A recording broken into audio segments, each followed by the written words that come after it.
Yang saya hormati, saya banggakan, saya cintai seluruh jajaran Civitas Akademika di Universitas Budi Dharma.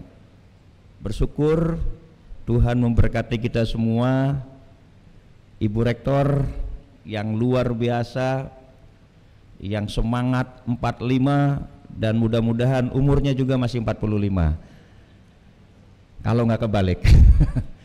Luar biasa, beserta Ibu Wakil Rektor beserta jajarannya, Pak Dewan Pembina Yayasan, Pak Sudadi, sehat selalu.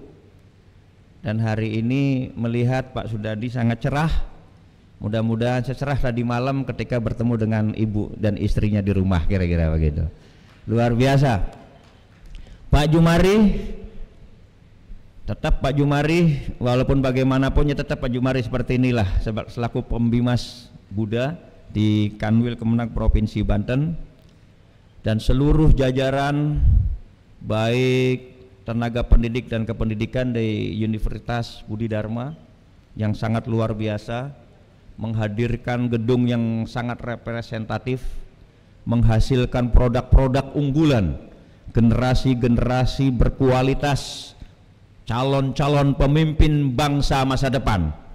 Sukses selalu untuk kalian semuanya. Adik-adik yang berbahagia, yang tidak mengurangi rasa hormat, saya tidak menyebutkan nama satu persatu, panitia, namanya kalau dulu saya ospek PBAK, sekarang apa namanya Bu Wakil? BKK,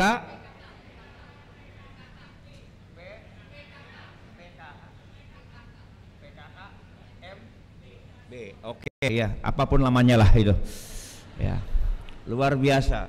Tapi yang jelas Tuhan telah menghadirkan kita semua ini, Tuhan telah memberikan anugerah dan karunia pada pagi hari ini, kita patut syukuri. Karena di luaran sana, seusia kalian semua, di luaran sana sebaya dengan kalian semuanya, di luaran sana yang sama senasib, bahkan mungkin ada di atas, ada di bawah kalian semua di sana, tidak seberuntung kalian yang hadir pada kesempatan hari ini. Kalian dapat mengenyam pendidikan di perguruan tinggi universitas kebanggaan kita, yaitu Universitas Budi Dharma. Maka kalian patut bersyukur semuanya bahwa ini adalah gerakan dan ini adalah skenario Tuhan untuk kita semuanya. Maka izinkan saya mengaturkan banyak terima kasih kepada Ibu Rektor, Bapak Ibu Yayasan beserta jajarannya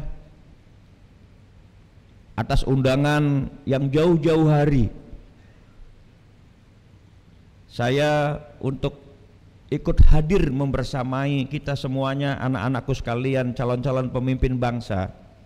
Saya bangga, saya senang bisa ketemu dengan seluruh keluarga besar Universitas Budi Dharma ini, karena saya yakin dan percaya disinilah tempat kita kawah candra di muka untuk ditempa dalam kehidupan sehari-hari, untuk menjadi orang yang bermanfaat, untuk menjadi orang yang berkualitas, untuk menjadi orang-orang yang ke depan akan selalu menebarkan kebaikan.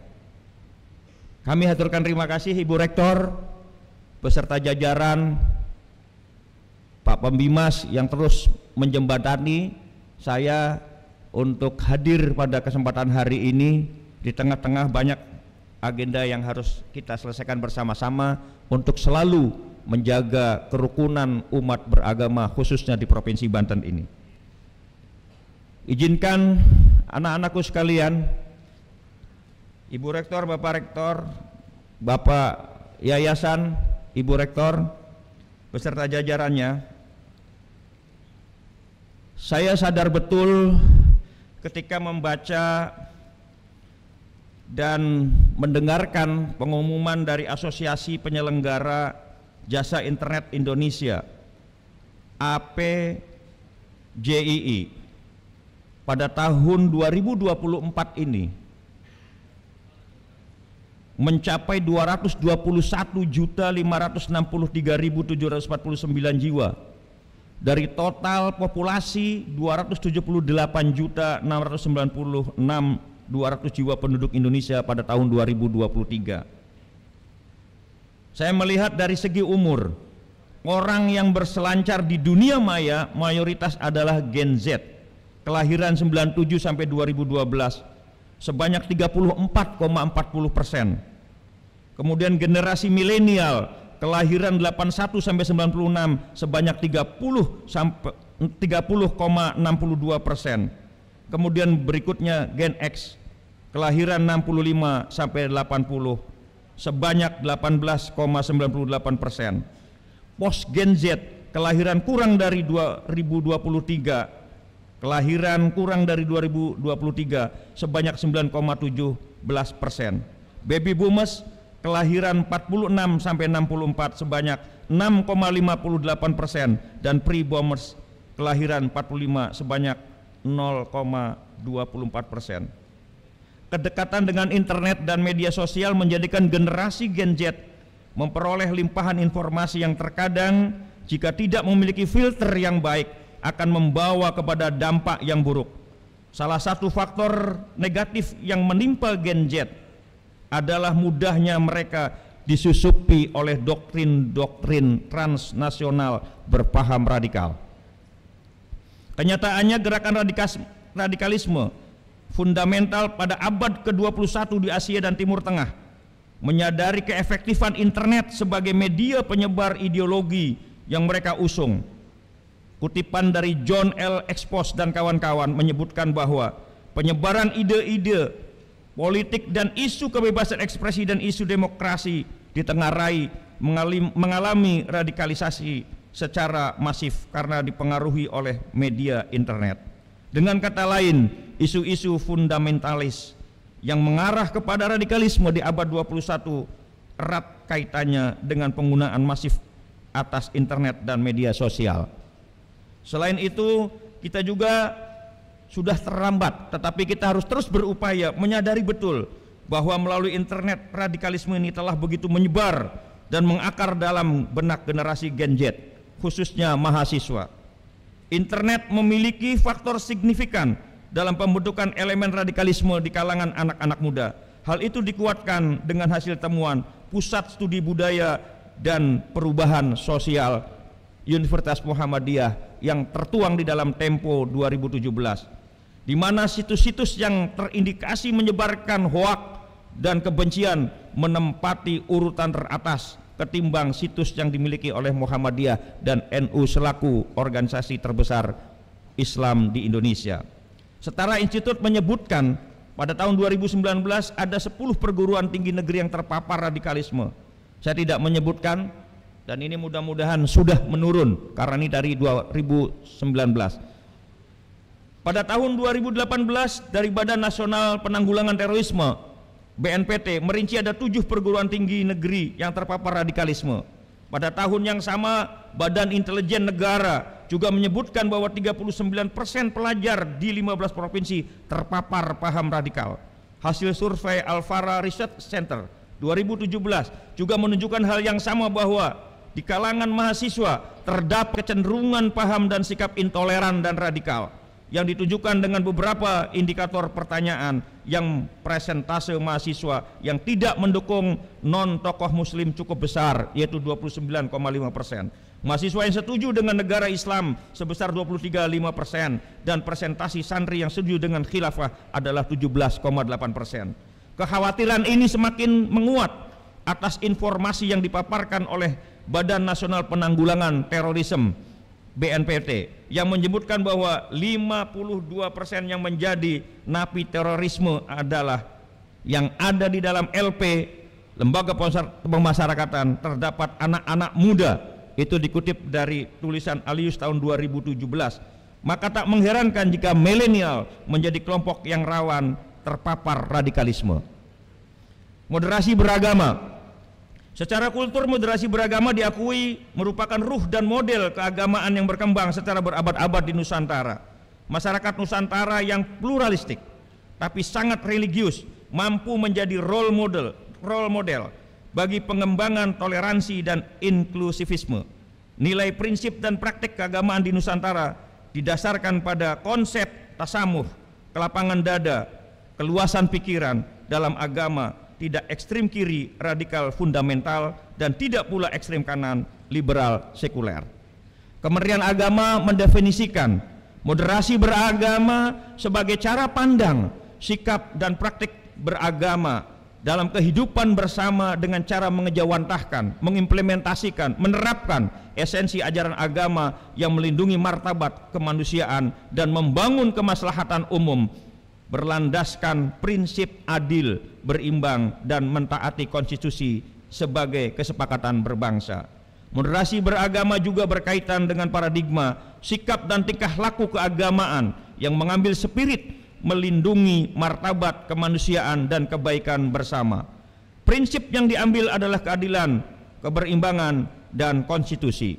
Negara juga menetapkan beberapa indikator moderasi beragama, yaitu komitmen kebangsaan, toleransi dan anti kekerasan, serta penerimaan terhadap tradisi. Komitmen kebangsaan dituntut sebagai konsekuensi kehidupan berbangsa dan bernegara, di mana setiap warga negara Indonesia harus menerima prinsip-prinsip bernegara berlandaskan Pancasila, Undang-Undang Dasar Negara Republik Indonesia, dan regulasi-regulasi yang diturunkan darinya. Penerimaan terhadap Pancasila dan Undang-Undang Dasar Negara Republik Indonesia diyakini adalah bagian dari sikap keberagamaan itu sendiri. Sedangkan toleransi memiliki beberapa indikator, di antaranya semangat menghormati perbedaan, keyakinan termasuk perbedaan pandangan dan pendapat. Dalam aspek keyakinan, toleransi berarti memberi ruang bagi orang lain untuk berkeyakinan dan mengekspresikan keyakinannya. Dalam aspek pandangan, toleransi harus berwujud dari sikap kesetaraan, bahwa sebagai warga negara Indonesia kita memiliki kesetaraan sosial dan hukum. Negara tidak melebihkan satu pemeluk agama dari yang lain. Warga negara pun tidak menganggap dia sebagai warga negara istimewa dan yang lain sebagai warga negara kelas 2. Setiap warga negara memiliki hak kesetaraan dan kesejahteraan yang sama sebagaimana termaktub dalam Undang-Undang Dasar 1945. Dalam aspek pendapat dan kesediaan bekerja sama, setiap warga negara berhak memberikan kontribusi yang sama bagi pembangunan Indonesia, seperti mengikuti pemilu dan menyampaikan aspirasi. Hal ini sejalan dengan nilai gotong royong yang dianut oleh bangsa Indonesia, bahwa antar umat beragama harus ada kerjasama dalam kerangka pembangunan nasional. Hal ini dapat terwujud jika di antara warga negara telah dibangun prinsip kesamaan dan kesetaraan. Kesemua nilai yang menjadi indikator bagi moderasi beragama tersebut berkaitan erat dengan persoalan-persoalan yang dihadapi oleh bangsa Indonesia, yaitu isu kebangsaan yang melahirkan radikalisme politik, isu toleran melahirkan radikalisme teologi, isu anti kekerasan melahirkan radikalisme kemanusiaan, dan isu penerimaan terhadap tradisi yang melahirkan radikalisme, fundamentalisme, dan pluritanisme. Isu-isu tersebut terimbas pada ancaman terhadap stabilitas nasional, merusak keharmonisan antar umat, menyuburkan sentimen identitas, dan memunculkan efek ketidakstabilan politik, ekonomi, sosial, dan budaya. Penguatan moderasi beragama di kalangan generasi Gen Z. Komitmen kebangsaan. Salah satu indikator dalam penguatan moderasi beragama di Indonesia adalah komitmen kebangsaan. Penempatan komitmen kebangsaan dalam narasi moderasi beragama di Indonesia bertujuan untuk mencapai stabilitas kebangsaan untuk mencapai kemaslahatan umum. Peluang moderasi beragama di kalangan milenial dapat menjadi penjaga pertama komitmen kebangsaan dari rongrongan politik dan ideologi dari dalam dan luar negeri, yang lebih sering merupakan imbas dari ekonomi, politik ekonomi. Milenial dapat menjadi pelopor pembaharuan paradigma dan definisi komitmen kebangsaan sehingga tidak rigid, tidak terkesan pro rejim, dan tidak terkesan anti kritik. Toleransi. Generasi Z memiliki peluang untuk menjadi pelopor bertoleransi dalam berbagai hal dan konteks, khususnya dalam menyempatkan pendapat, mengawal kebebasan berkeyakinan, dan menjalankan keyakinan. Generasi Gen Z adalah generasi yang hidup di era globalisasi, di mana baik secara langsung maupun tidak langsung kontak dengan orang-orang yang berbeda secara kultur dan keyakinan adalah sesuatu yang tidak dapat dihindarkan. Generasi milenial saat ini memiliki peluang untuk berkolaborasi, bersaing dan menciptakan kemajuan bersama orang-orang dari berbagai kelahiran dunia dengan latar belakang yang berbeda. Dikutip dari Ilyas et al. 2020. Di satu sisi, sikap inklusif dan terbuka sangat dibutuhkan. Di sisi lain, sikap eksklusif hanya akan membuat kemunduran dan menjadikan Gen Z mandek, tidak mengembangkan diri dan berkolaborasi. Generasi muda yang toleran adalah model untuk memajukan bangsa melalui kolaborasi dan kerjasama lintas etnis dan agama untuk memajukan pembangunan. Kompleksitas yang terjadi adalah ketika diskursus teologi perihal agama yang benar yang belum dipahami secara matang oleh generasi Z. Sebagian meyakini bahwa penguatan simbol-simbol keagamaan, intoleran, dan ekspresi kebencian terhadap yang lainnya adalah bagian dari ajaran agama itu sendiri. Kompleksitas terbesar dari isu toleransi adalah kedangkalan pemahaman keagamaan dalam pemahaman keagamaan yang ekstrim. Toleransi dipahami sebagai kompromi akidah yang kita hadapi hari ini. Penyebaran agama secara radikal lebih masif menyasar generasi muda dengan tampilan dan propaganda yang lebih memukau. Anti kekerasan, milenial memiliki peluang untuk menjadi pelopor dalam menolak segala model kekerasan, baik kekerasan kognitif. Tantangan muncul ketika milenial memahami konsep-konsep beragama secara keliru. Misalnya dalam memaknai jihad, mereka mengaktualisasikan ajaran tersebut dalam bentuk kekerasan dan atas nama kebenaran. Pemahaman ideologi kekerasan membawa image bahwa agama tidak harus ditegakkan dengan pedang kekerasan. Padahal agama lahir sebagai rahmat dan penyebaran agama harus mengedepankan aspek-aspek yang rahmat, yang ramah bagi semesta alam. Kehadiran sikap dan pemahaman demikian tidak terlepas dari fenomena sosial, politik, dan ekonomi.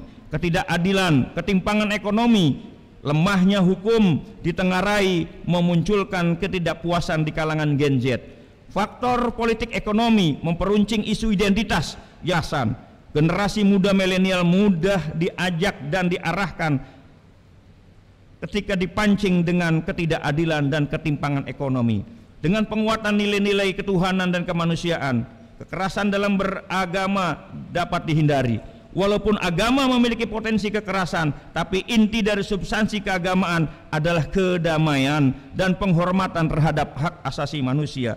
Dalam hal ini, aspek kognitif menjadi penting, di mana pengetahuan keagamaan diperdalam sehingga mendapatkan pemahaman keagamaan yang toleran dan tidak radikal. Penerimaan terhadap tradisi, adanya perang pemikiran yang secara gencar menekankan kepada penolakan atas tradisi. Adanya meme-meme yang beredar yang menjadi bagian dari propaganda menolak tradisi. Akibatnya khasanah, budaya tradisi, identitas lokal yang memiliki nilai tinggi terancam eksistensinya. Gen Z yang tidak memahami tradisi dengan baik, dengan modal sosial dan ketahanan bangsa akan mudah terjerumus dalam radikalisme dan kekerasan. Penolakan terhadap tradisi yang berkembang telah menjadi sedemikian masif. Propaganda yang gencar, sistematis, kreatif, dan modern diserukan dari berbagai kanal sosial media dan mempengaruhi generasi muda. Ada keterlambatan antisipasi yang sangat signifikan ketika hari ini generasi muda sangat rentan terhadap paham-paham radikalisme yang menolak tradisi. Pemuda dapat ikut serta mengembangkan tradisi yang telah ada dalam semangat mempertahankan khasanah masa lalu yang baik dan mengambil khasanah masa kini yang lebih baik. Sehingga penerimaan terhadap tradisi bukan berarti menolak kebaruan, tapi lebih kepada pelestarian nilai-nilai kearifan sebagai khasanah bangsa. Pemuda dapat mengembangkan sikap dan pandangan mengenai tradisi yang baik, sehingga sikap dan pandangan tersebut dapat menjadi sikap dan pandangan bersama kita dalam kehidupan berbangsa dan bernegara. Mahasiswa berkarakter adalah mahasiswa yang memahami tugas dan fungsinya sebagai mahasiswa. Mahasiswa tersebut ditandai dengan upaya yang sungguh-sungguh dalam dirinya untuk senantiasa meningkatkan wawasan, pengetahuan, keterampilan, nilai dan sikapnya dengan berbagai aktivitas yang dijalani, baik melalui kegiatan perkuliahan, aktif dalam berorganisasi ekstra atau intra kampus untuk mengembangkan potensi dirinya melalui pengelolaan waktu yang adil, yaitu pandai menempatkan sesuai dengan kebutuhan dengan memperhatikan situasi kondisi, toleransi, pantauan dan jangkauan yang ada pada dirinya dan lingkungannya. Mahasiswa berkarakter inilah lebih dewasa dalam menyikapi persoalan yang datang menghampirinya. Jika menghadapi masalah, dirinya tenang, optimis, penuh percaya diri, tidak menyalahkan orang lain, memecahkan masalah dengan arif dan bijaksana, memiliki kemampuan mengendalikan dirinya, memahami kelemahan dan kelebihan dirinya dan orang lain, pandai menempatkan diri dengan siapa yang dihadapinya, mampu berkomunikasi dengan efektif dengan semua orang karena memiliki kecerdasan sosio-emosional. Mahasiswa berkarakter biasanya adalah seorang yang taat menjalankan ibadah kepada Tuhannya, memiliki kecerdasan spiritual dalam melakukan kegiatan kesehariannya dan selalu mendasari aktivitasnya dengan niat beribadah kepadanya. Silaturahmi yang dibangun melalui kegiatan tempat-tempat ibadah, organisasi kampus maupun ekstra kampus untuk menjaga hubungan baik dengan sesama manusia, mampu membedakan mana yang benar dan mana yang salah, dan berkeyakinan bahwa kesuksesan hidup di dunia dan akhirat adalah karena izin dan ridhonya Tuhan yang Maha Esa semata, yang dianugerahkan melalui ikhtiar-ikhtiar manusia. Mahasiswa yang berkualitas menjadi salah satu kata kunci untuk membangun bangsa Indonesia ke depan. Oleh karenanya, sebagai mahasiswa seharusnya memiliki pandangan jauh ke depan untuk membangun bangsa ini lebih maju, berperadaban, cerdas, berkeadilan, sejahtera, serta sehat lahir dan batin. Untuk mewujudkan semua itu, mahasiswa hendaknya bertekad untuk menjadi pemimpin masa depan, memiliki keilmuan, keimanan, integritas, dan kredibilitas dalam meningkatkan kedewasaan dalam berpikir, merasa, bersikap, bertindak, dan bertanggung jawab. Untuk itu, mahasiswa perlu memperkuat karakter kemahasiswaannya. Karakter kuat dapat diketahui dari ciri-ciri sebagai berikut: kreatif dan mampu memecahkan masalah dengan tepat, pembelajar yang rajin, kritis, disiplin, berpengetahuan luas dan berwawasan global, mampu berkomunikasi dengan baik, siap mengambil resiko apapun, bekerja keras dan cerdas, mempunyai integritas yang tinggi, toleran, mencintai sesama, fleksibel dalam berinteraksi. Mahasiswa berkarakter merupakan mahasiswa yang mampu mengimplementasikan moderasi beragama di lingkungan kampus dan masyarakat. Penutup, pentingnya manajemen pendidikan dalam pengembangan penguatan moderasi beragama. Baik, yang terakhir adalah kita di perguruan tinggi harus dapat membuat pengembangan kurikulum yang inklusif, kemudian membangun pelatihan dosen, memberikan pelatihan kepada dosen untuk mengajarkan mengembangkan sikap moderasi beragama, kemudian membuat kegiatan ekstrakurikuler yang mendorong kegiatan yang mempertemukan mahasiswa dari latar belakang agama yang berbeda. Ini saran dan masukan untuk di kampus Universitas Budi Dharma ini. Terakhir, untuk pembentukan karakter gadget, kita yang pertama mengajarkan nilai-nilai serta empati, penghargaan terhadap perbedaan dan tanggung jawab sosial, melakukan diskusi terbuka, mendorong diskusi yang refleksinya tentang isu-isu beragama untuk memperluas wawasan dan perspektif, kemudian mengadakan role model, menyediakan contoh teladan dari pemimpin dan tokoh yang menunjukkan sikap toleransi dan demokrasi. Strateginya adalah program integratif, membuat program-program yang secara khusus dirancang untuk mengajarkan moderasi beragama seperti seminar, workshop, dan selanjutnya. Kolaborasi bekerja sama dengan organisasi agama dan seterusnya. Kemudian tantangan dan solusinya, kita harus bersama-sama kita mengantisipasi resistensi dari pihak-pihak yang tidak diinginkan. Dan saya yakin di kampus ini insya Allah mudah-mudahan anak-anak kita, anak-anak yang berpikiran moderat. Dengan demikian, pendekatan manajemen yang efektif adalah pendekatan yang inklusif. Perguruan tinggi dapat memainkan peran penting dan membentuk karakter generasi Z yang moderat dan toleran, sehingga mereka dapat menjadi warga negara yang lebih baik dan lebih harmonis dalam masyarakat dan majemuk. Demikian Ibu Rektor yang dapat kami sampaikan. Mudah-mudahan ini bisa mengejawantahkan dari esensi penguatan moderasi beragama kepada anak-anak kita. Dan saya yakin percaya mudah-mudahan anak-anak kita juga tidak terpapar dalam paham-paham yang ke kiri maupun ke kanan.